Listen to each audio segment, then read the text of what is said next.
Gubernur Aceh Zaini Abdullah melakukan peletakan batu pertama pembangunan gedung induk kantor Dinas Syariah Islam di Komplek Dinas Syariah Islam Aceh. Selain itu, Gubernur juga menandatangani prasasti dimulainya pembangunan gedung tersebut. Dalam sambutannya, Gubernur Zaini berharap kehadiran gedung baru nantinya dapat memicu semangat Dinas Syariah Islam untuk meningkatkan kinerja dalam upaya penerapan syariat Islam secara kafah di bumi Aceh.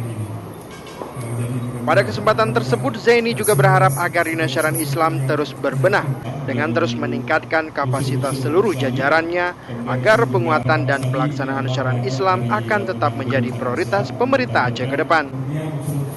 Sementara itu, tidak kurang dari 15 kanun tentang syariat Islam sudah disahkan.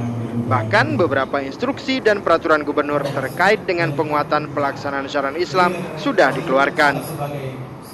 Dari Banda Aceh, Fani Aulia melaporkan untuk Aceh Video.